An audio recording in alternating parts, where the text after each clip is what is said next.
하나님의 말씀 요한일서 3장 11에서 18절입니다. 다 같이 한 목소리로 읽겠습니다. 시작. 우리는 서로 사랑할지니 이는 너희가 처음부터 들은 소식이라. 가인같이 하지 말라. 그는 악한 자에게 속하여 그 아우를 죽였으니 어떤 이유로 죽였느냐. 자기의 행위는 악하고 그의 아우의 행위는 의로움이라. 형제들아, 세상이 너희를 미워하여도 이상히 여기지 말라. 우리는 형제를 사랑함으로 사망에서 옮겨 생명으로 들어간 줄 알거니와 사랑하지 아니하는 자는 사망에 머물러 있느니라. 그 형제를 미워하는 자마다 살인하는 자니 살인하는 자마다 영생이 그 속에 거하지 아니하는 것을 너희가 아는 바라. 그가 우리를 위하여 목숨을 버리셨으니 우리가 이로써 사랑을 알고 우리도 형제들을 위하여 목숨을 버리는 것이 마땅하니라. 누가 이 세상의 재물을 가지고 형제의 궁핍함을 보고도 도와줄 마음을 닫으면 하나님의 사랑이 어찌 그 속에 거하겠느냐. 자녀들아, 우리가 말과 혀로만 사랑하지 말고 행함과 진실함으로 하자. 아멘. 사랑하는 주님, 오늘도 주님의 말씀 앞에 섭니다. 주여, 우리를 긍휼히 여기시고 주의 은혜로 충만하게 우리를 빚으시고 채워주시옵소서. 하나님, 주의 말씀을 통하여서 주의 마음과 주의 사랑 가운데로 들어가기 원합니다. 깨닫는 마음 허락하여 주시고 성령께서 역사하여 주셔서 우리 안에서 그 말씀이 더욱더 흥왕하고 우리의 삶이 주님으로 충만한 삶으로 나아가게 하여 주옵소서. 말씀을 전하는 종을 붙들어 주시고 주님의 강력하신 손으로 능력으로 충만히 함께하여 주옵소서. 예수님의 이름으로 기도합니다. 아멘. 요즘 한국 드라마 많이 보시나요? 아침 드라마나 아니면 일일 드라마들 보면은 이 아이가 내 아이가 아니고 저 아이가 내 아이였고 이런 것들이 이제 굉장히 인기 있는 주제잖아요. 그렇죠? 그것이 이제 상속과 관련돼서 이제 이야기가 많이 풀어지는데요. 그렇게 할 때 엄청 혼란이 벌어지면서 거기서 이제 사람들이 재미를 느끼는 것 같아요. 근데 이 아이가 내 아이가 맞는지 확인하기 위해서 그래서 사람들이 뭘 하죠? 네, 진짜 확인 검사, DNA 검사를 합니다. 그러면 여기서 99.9 아니면 아님 이런 게 나오잖아요. 근데요, 저와 여러분은 하나님의 자녀예요. 그렇죠? 근데 우리가 하나님의 자녀라는 것을 어떻게 확인할 수 있을까요? 어떻게 확인할 수 있을까요? 우리 안에 하나님의 DNA가 있다는 것을 어떻게 알 수 있을까? 영적인 어떤 혹은 과학적인 그런 DNA 검사가 있으면 좋겠지만 아쉽게도 현대의학으로는 우리가 하나님의 자녀인지 그걸 확인할 수 있는 방법은 없는 것 같아요. 그 대신에 이 장로 요한은 한 가지 어떤 검사지를 내미는데요. 우리가 성도가 성도의 삶의 겉으로 표현되는 어떤 열매, 그 삶의 열매를 통해서 우리가 하나님의 자녀인지 혹은 마귀의 자녀인지 알 수 있다고 말하죠. 요한일서 3장 9에서 10절 읽어볼까요? 9에서 10절이요. 시작. 하나님께로부터 난 자마다 죄를 짓지 아니하나니 이는 하나님의 씨가 그의 속에 거함이요 그도 범죄하지 못하는 것은 하나님께로부터 났습니다. 이러므로 하나님의 자녀들과 마귀의 자녀들이 드러나나니 무릇 의를 행하지 아니하는 자나 또는 그 형제를 사랑하지 아니하는 자는 하나님께 속하지 아니하리라. 우리는 그리스도인입니다. 그리스도인이요. 이전에 죄의 노예였던 우리는 죽었고 이제 우리 안에는 예수님께서 거하시죠. 우리는 하나님에 대하여 살았어요. 주님과 함께 죽고 주님과 함께 다시 살아났죠. 근데요, 지난 시간에도 얘기했죠. 콩 심은 데 콩 나고 개 새끼가 자라서 개가 되는 것처럼 하나님의 자녀인 우리 안에 예수님이 계시니까 우리는 주님과 같은 모습으로 나타나는 것이 마땅한 것입니다. 예수님께서는 순결하고 의로우신 분이죠. 그러므로 우리의 존재와 삶도 그와 같이 되는 것이 자연스러운 것입니다. 우리가 의를 행하는 삶을 살 때 우리는 우리 안에 예수 생명이 있는 정말 이 성경이 말하는 새로운 피조물이구나 라는 걸 확인할 수 있죠. 그러나 우리 삶에 나타나는 것들이 늘 죄의 악한 것들 뿐이라면 우리는 우리의 구원을 심각하게 의심해 봐야 하는 거예요. 장로 요한은요, 우리가 하나님의 자녀라는 것을 알 수 있는 또 한 가지 검사지를 제시하는데요. 그것은 우리가 형제를 사랑하고 있는지에 대한 거예요. 요한일서 3장 11에서 15절을 읽어봅시다. 11에서 15절 시작. 우리는 서로 사랑할지니 이는 너희가 처음부터 들은 소식이라. 가인같이 하지 말라. 그는 악한 자에게 속하여 그 아우를 죽였으니 어떤 이유로 죽였느냐? 자기의 행위는 악하고 그의 아우의 행위는 의로움이라. 형제들아, 세상이 너희를 미워하여도 이상히 여기지 말라.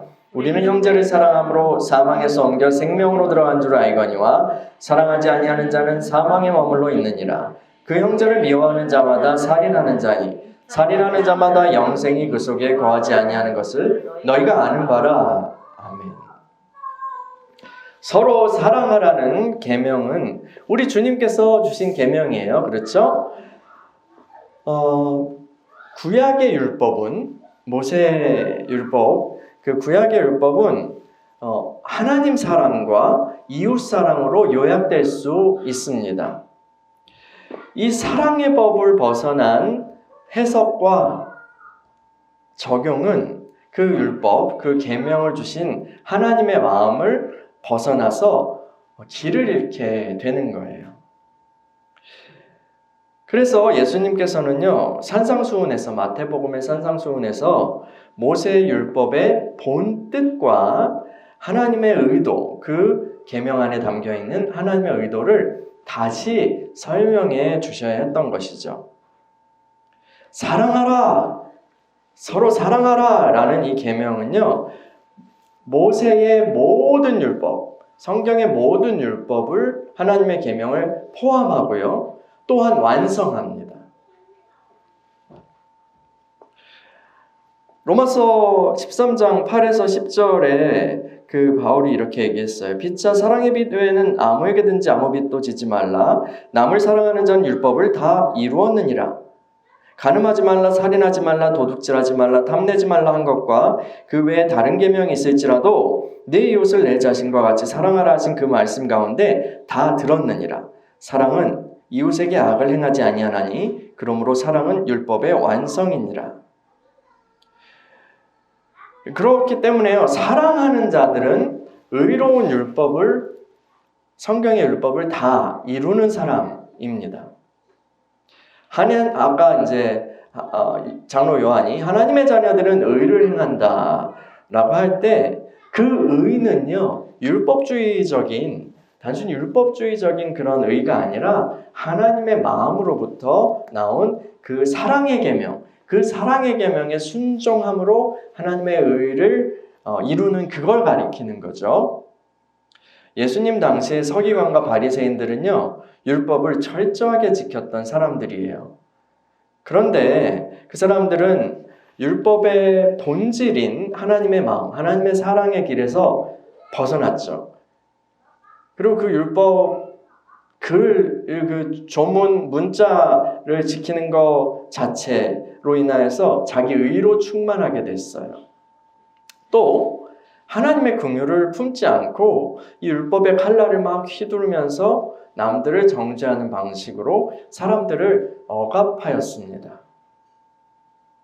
실상은 하나님께서 보시기에 실상은 그들은 하나님께 전혀 순종하고 있지 않은 것이었던 거죠.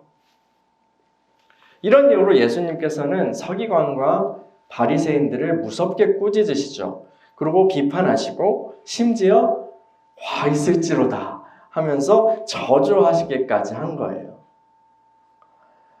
예수님께서는 그런데 율법을 폐기하러 오신 것은 아닙니다. 예수님께서는 율법을 완전하게 하러 오신 거죠. 예수님께서는 제자들에게 너희 의가 서기관과 바리새인들보다 낫지 않냐면, 그러니까 서기관과 바리새인들이 내세우는 그 의보다 더 뛰어난 의가 없으면 너희가 천국에 들어갈 수 없어 라고 말씀하셨어요. 서기관과 바리새인들보다 더 나은 의요. 그 의는요, 율법의 본뜻, 그러니까 사랑의 계명에 순종하는 삶인 거예요. 요한 1서로 다시 돌아가 볼까요? 장로 요한은요, 가인과 아벨의 이야기를 꺼내요. 그들은 아담이 하나님께 불순종하고 낙원에서 쫓겨난 이후에 이 하와에게서 나온 두 아들이죠. 가인과 아벨이요. 가인이라는 이름은 얻었다 라는 뜻이에요. 얻었다. 제 생각에요. 아담은요, 첫 아들 가인이 나왔을 때 이 아들이 주님께서 창세기 3장 15절에 그 약속하신 그 여인의 후손일지도 모른다는 생각을 했던 것 같아요. 그런 기대를 했던 것 같아요. 그래서 드디어 얻었어. 가인도 자라면서 이 부모의 아버지와 어머니의 지지와 기대를 한 몸에 받았을 것입니다. 그러면서 자연스럽게 나는 선택받은 존재야 라고 그렇게 생각하면서 동생 아벨보다 우월하고 특별한 존재라고 생각하며 살았을 거예요. 어느 날 두 형제가 하나님께 나아가 각각의 제물을 가지고 제사를 드렸죠. 그런데요, 하나님께서 동생 아벨의 제사를 받으시고 가인의 제사는 받지 않으신 거예요. 저는요, 그 본문에서 이 하나님께서 이 사건을 통해서 가인 안에 있는 그 높은 마음을, 가인 안에 있는 그 죄를 지적하시고 또 깨끗이 하고 변화시키시려고 하신 것이었다고, 회개케 하고 변화시키려고 그 사건을 일으키신 거라고 저는 그렇게 믿습니다. 그래서 야, 죄가 문에 엎드려 있잖아. 너 조심해. 라고 그렇게 말씀하시잖아요. 그런데 가인은 거기서 알아들어야 되는데 내 마음이, 내 중심이 주님 앞에 올바르지 않았구나 라는 것을 깨닫고 회개해야 되는데 그렇지 못했죠. 오히려 어떻게 했어요? 그 죄를 인정하기보다는, 자기를 보기보다는 나를 불편하게 만든 저놈 아벨, 그 아벨을 미워했고 결국 죽여버렸어요. 인류 최초의 살인은 형제 살해였죠. 장로 요한은요, 너희가 가인같이 하지 말라라고 말씀합니다. 가인은 자신이 내가 선택받은 자라고 그렇게 믿었어요. 근데 결국 드러난 것은 뭐예요? 그가 악한 자에게 속하였다는 사실이었어요. 우리가 구원받은 것은 분명히 하나님의 선택하심으로 말미암은 거예요. 그 외에 어떤 다른 이유는 없죠. 우리가 잘나서도 아니고요. 우리가 착해서도 아니죠. 돈이 많아서도 아니고 하나님의 선택하심으로 말미암은 거예요. 문제는요, 근데 시공간 안에 있는 우리들의 능력으로는 내가 선택받은 자인지 아닌지 알 수 없다는 거예요.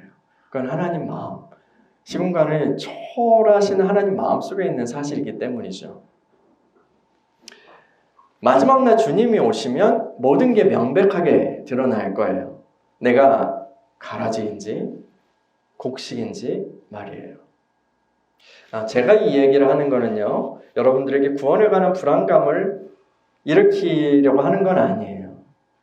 다만 저는 오늘 장로 요한의 이 말씀을 따라서 우리가 우리 안에 생명이 있는지, 진짜 생명이 있는지 진지하게, 예수가 있는지 믿음이 있는지 진지하게 살펴보기를 원하는 거예요.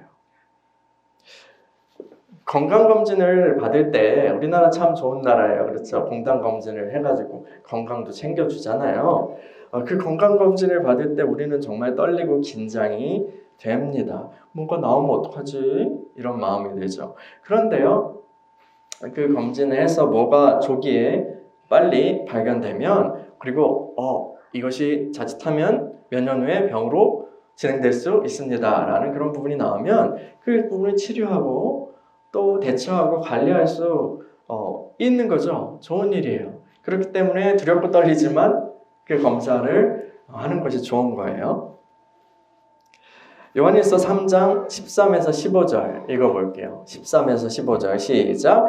형제들아, 세상이 너희를 미워하여도 이상히 여기지 말라. 우리는 형제를 사랑함으로 사망에서 옮겨 생명으로 들어간 줄을 알거니와 사랑하지 아니하는 자는 사망에 머물러 있느니라. 그 형제를 미워하는 자마다 살인하는 자니 살인하는 자마다 영생이 그 속에 거하지 아니하는 것을 너희가 아는 바라. 아멘.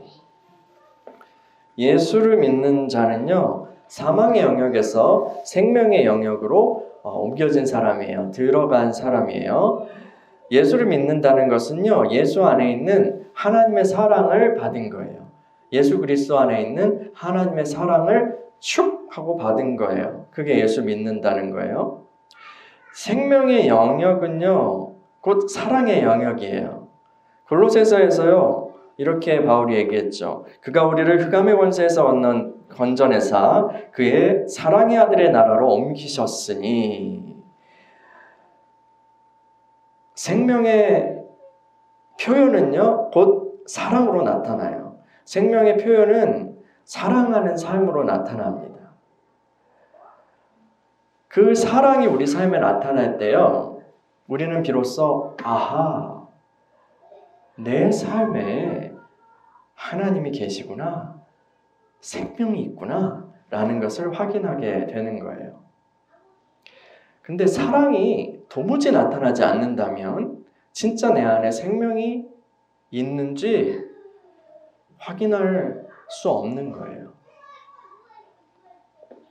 사랑은 나타나지 않고, 사랑은 보이지 않고, 형제를 미워하는 마음만 계속 막 흘러넘치고 있다면요, 그 사람에게는 생명이 있다고 보기가 어렵겠죠. 가인의 사례에서도 알 수 있는 것처럼 그 미움과 살인의 본질은 같습니다. 미움과 살인은 그 본질이 같아요. 그 연장선에 있는 거예요. 우리 주님께서도요, 형제에게 분노하거나 또 욕설을 하는 것, 그것은 살인하지 말라라는 그 계명을 어긴 것과 동일하다라고 말씀하셨어요. 새 언약의 백성들은요, 저와 여러분들은 그 십계명에 살인하지 말라라는 그 말씀에 순종하는 것을 보다 더 크게 확장해서 그렇게 이해하고 적용할 필요가 있어요. 살인하지 말라는 내가 저 사람 죽이지 않았으니까, 칼로 찔러 죽이지 않았으니까, 때려 죽이지 않았으니까, 이렇게만 해서는 안 된다는, 그거는 완전히 이 사회의 최소한의 그런 법인 거죠. 그 행동과 그런 부분에 대해서요. 이 살인하지 말라라는 것을 그리스도인이 순종할 때요, 그것은 사람의 생명을 정말 소중히 여기고 또 적극적으로 그 형제나 다른 사람들의 생명이 위험을 받을 때 적극적으로 그 생명을 보호하고, 또한 위기 상황이 아니더라도 이 사람의 존재를, 그 타인의 존재를, 혹은 나를 포함해서요, 그 사람들을 마음 깊숙한 곳에서부터 존중하는 그 삶을 실천하는 거예요. 하나님의 형상인 그 형제 자매들을 마음 깊숙한 곳에서 존중하는 것, 그것이 바로 살인하지 말라라는 계명에 우리가 순종하고 있는 거예요. 순종하는 거예요. 마귀에게 속한 자들은요, 자신의 체면이나 탐욕 때문에 사람들을 미워하기도 하고요, 사람들의 생명을 빼앗기도 하죠.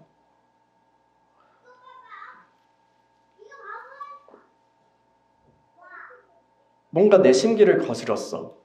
쟤는 밟아 죽여야 돼. 하면서 막 그렇게 복수하잖아요. 그렇게 나오는 것은 마귀에게 속한 자들인 거예요. 또, 이게 기업에서 안전장치 같은 거를 충분히 해줘야 돼. 뭐 헬멧이나 이런 거 좋은 거 해주고 또 안전장치를 안전하게 일할 수 있도록 2인으로 일하게 했다면 그렇게 해야 돼요. 일정 시간 이상이 지나면은 위험해진다라고 했다면 그렇게 보호해줘야 돼요. 그런데 어떻게 해요? 원가 절감하고 주주들한테 잘 보여야 되잖아요. 흑자를 내야 되잖아요. 그러면 그런 부분을 하나씩 빼는 거예요. 그러면 사고가 나죠. 사고가 나면 어떻게 돼요? 뭐 책임져줘야 되는데 책임지기 싫잖아요. 책임지기 싫죠. 이제 그런 부분에 대해서 이제 하청에 주다 보니까 이 원청은 책임이 없으니까 이 하청이 나도 책임이 없어 막 이렇게 하면서 그런 문제를 해결하기 위해서 중대재해대처법인가요? 그 법이 만들어진 거잖아요. 또 부실공사는 어때요? 이거 뭐 내가 여기서 몇 개 모래 빼먹고 시멘트 여기서 쓰레기로 그냥 대신 채우고 하면은 뭐 괜찮겠지. 근데 이만큼이 내가 남잖아. 괜찮겠지. 그리고 여기 샤바샤바 해가지고 뭐 감독하는 사람들, 관료들 이렇게 해가지고 잘 넘어가면 되겠지. 그래서 어떤 일이 일어나요? 삼풍백화점 그런 일들이 일어나는 거잖아요. 막 폭삭 내려앉는 그런 부실공사예요. 그때 그게 탐욕으로 말미암은 거잖아요.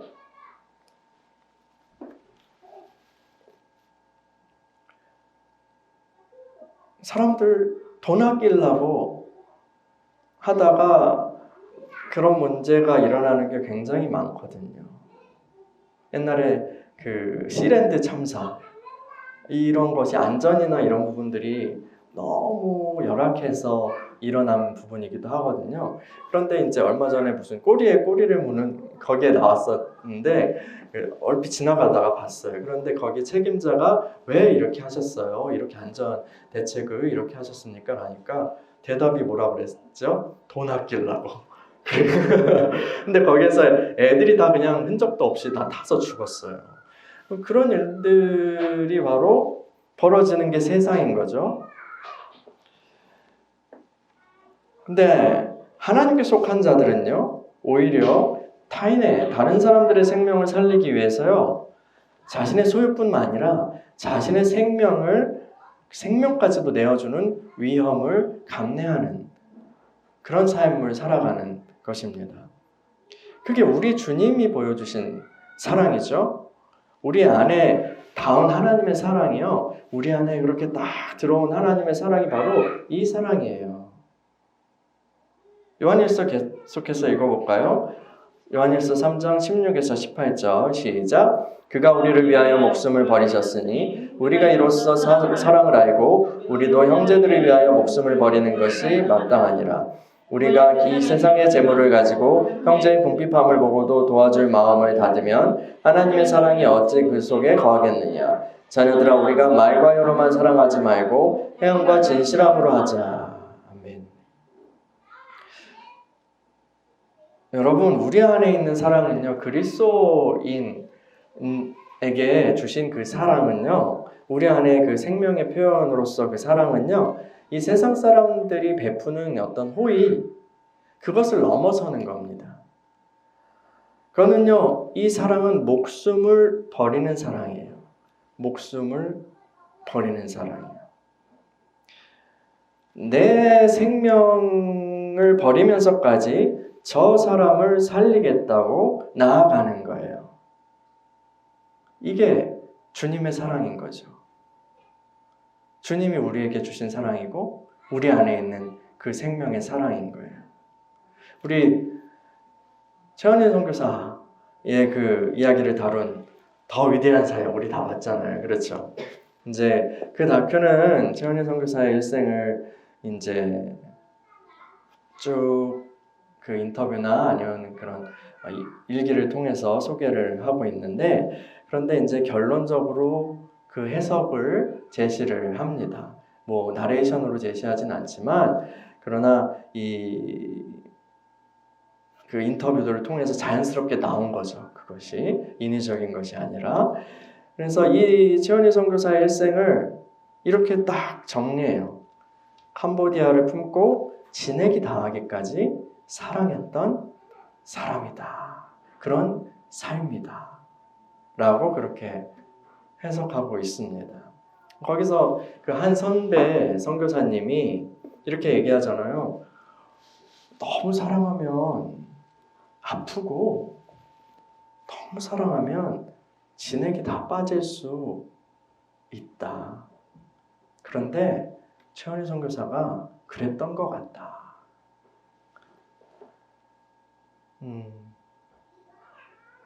하나님께서 최원희 선교사의 삶을 통해서 보여주고 싶으셨던 것은 그런 사랑이었습니다. 형제를 위하여 목숨을 버리셨던 예수 그리스도의 사랑을, 그 사랑을 보여주는 표적으로서 그 보이는 말씀으로서 그의 삶을 우리에게 또 캄보디아 땅에 전시하신 거죠. 우리가 받은 하나님의 사랑은요, 그 사랑이에요. 그런 사랑이에요. 그리스도인은요, 저와 여러분들은 그 사랑을 아는 사람들입니다. 그 사랑을 받은 사람들, 그 사랑을 아는 사람들이 우리예요. 그렇다면 우리도 형제들을 위하여 목숨을 버리는 그 사랑의 길을 가야지 마땅한 것입니다. 이것이 성경의 가르침이죠. 근데 이 사랑은요, 결코 추상적인 것이 아니에요. 이 사랑은 개념이나 단순한 어떤 감정이 아니에요. 그것은 우리 몸으로, 물질로 나타나는 구체적인 행동입니다. 구체적인 행동이에요. 그래서 이 장로 요한은 뭐라고 얘기해요? 야, 세상에 재정이 있으면서, 물질이 있으면서 형제의 궁핍함을 보고 도와줄 마음을 닫으면, 형제의 궁핍함을 보고도 도와줄 마음을 닫으면 그건 사랑이 아니지. 그건 사랑이 아니지. 야, 니네가 사랑이 있다고, 사랑받았다고, 네 안에 생명이 있다고 얘기하지만 네가 만약에 네 삶이 그러고 있다면 그건 사랑이 아닌 거야. 네 안에 진짜 생명이 있는지 확인해 봐야 돼. 라고 얘기하는 거예요. 고통당하는 사람들을 보고도 못 본 척하는 것은요, 그 이웃사랑의 계명에 불순종하는 거잖아요. 우리 주님께서 말씀하신 선한 사마리아인의 이야기에서요, 제사장이 지나가자 그냥 강도 만난 사람, 레위인도 지나가죠. 그 사람들 거룩한 사람이에요. 선택받은 사람이에요. 레위인, 제사장. 근데 그 안에 사랑이 없어. 근데 오히려 누가? 유대인들이 멸시하던 더러운 새끼들. 피가 섞였어. 잡종들. 쟤네들은 제대로 믿지도 않아. 무슨 이상한 혼합주의야. 이렇게 하면서 멸시를 당했던 그 사마리아인이 어떻게 했어요? 그 사랑을 행했죠. 공경에 처한 사람을 도와주고 여관 가서 또 치료해주고 후에 들어간 비용까지도 그렇게 하겠다는 거잖아요. 그리고 주님의 결론은 가서 너도 이와 같이 하라라는 거예요. 이상한 어떤 교리 논쟁에 빠지기보다 네가 네 사랑 없음을 합리화하기 위해서 누가 네 이웃이냐 이런 거 생각하기보다 지금 내 이야기를 듣고 하나님의 마음을 알아야 돼. 가서 너도 이와 같이 해. 그리고 주님도 이렇게 하셨죠. 우리가 그 강도 만난 사람처럼 그렇게 피 흘리면서 죽어가고 있을 때, 마귀의 노예가 되어서 그렇게 죽어가고 있을 때 우리 주님이 오셔서, 하나님의 아들인 그분이 오셔서 멸시천대를 받으시고 그 죄를 다 짊어지시고 채찍에 맞으시고 피 흘려 죽으심으로 모든 대가를 지불하시고 우리를 살리셨잖아요. 우리를 치료하셨잖아요. 우리를 구원하셨잖아요. 우리에게 생명을 주셨잖아요. 가서 너도 이와 같이 하라 라고 하신 주님은 그냥 무책임하게 넌 그렇게 해라. 나는 완전한 신이지. 이렇게 하지 않으셨어요. 주님이 친히 그 말씀대로 보여주셨죠. 주님이 친히 제자들의 발을 씻기고 이렇게 얘기하셨잖아요. 야, 선생인 내가 이렇게 하면 제자들인 너는 어떻게 해야겠을까? 알지? 요한복음에는 그게 마치 유언과 같이 마지막 가르침과 같이 나오잖아요. 여러분요, 주님께서는요, 이 세상의 모든 부조리나 혹은 가난의 문제를 단번에 해결해 주시지 않았어요. 이 땅에 오셔서요. 언젠가 주님께서 다시 오시면 다시는 눈물이나 질병이나 어떤 고통은 없어질 거예요. 그러나 주님이 처음 오셔서 십자가 지시고 부활하시고 그분의 일을 다 이루셨을 때 이 세상의 모든 그런 우리가 생각하는 고통들이 없어지지 않았어요. 이 사회의 가난의 문제들 해결되지 않았어요. 근데요, 주님께서는요, 어떻게 하셨을까요?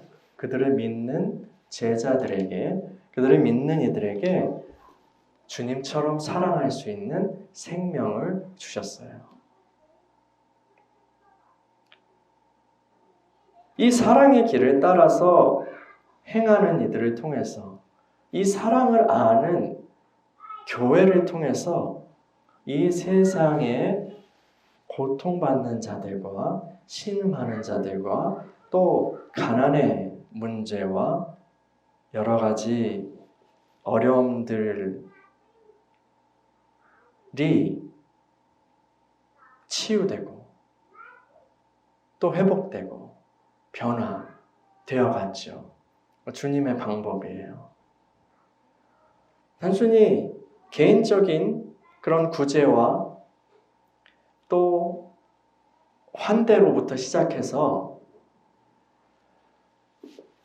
학교와 병원을 짓거나 복음을 가지고 가는 사람들이 그 나라의 학교와 또 병원을 짓거나 심지어 정치로 나아가서 노예제를 폐지하고 또 복지제도를 만들고 품종 개량을 통해서 굶주리는 사람들을 도와주고 또 나라 간의 전쟁을 그 분쟁 가운데 평화의 사절로 가서 그 문제를 해결하고 증오 대신에 사랑의 분위기로 그렇게 만드는 일들을 하고 이 형제를 위해서 적극적으로 또한 자기 목숨을 던지는 사람들의 그 헌신과 사랑을 통해서 그 주님께서는 지금도 끊임없이 이 세상을 구원하고 계세요. 그리고 그 사랑을 계속해 가시는 거예요.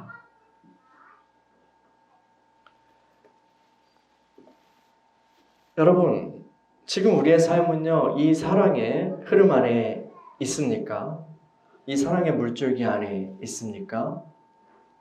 저와 여러분을 통해서 그 물줄기가 흘러가고 있나요?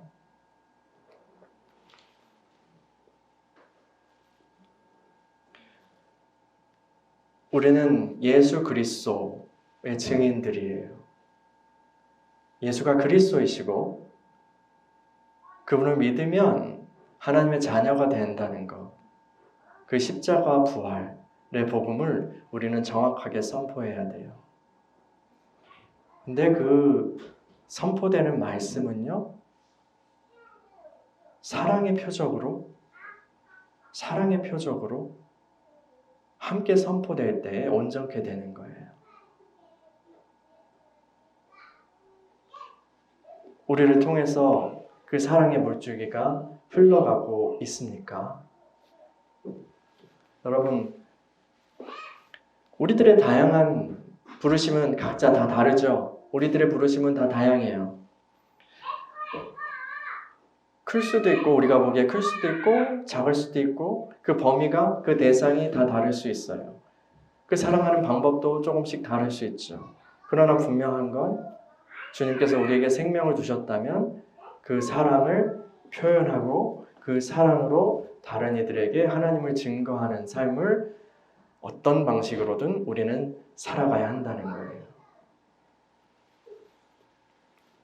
그 사랑의 물줄기를 통해서 우리 안에 두신 그 생명으로부터 나오는 사랑의 물줄기를 통해서 하나님의 사랑, 하나님이 어떠한 분이시고 그분의 생명이 무엇인지 드러내고 전시하는 저와 여러분들이 되기를 축원합니다. 시간에 우리 같이 기도하겠습니다.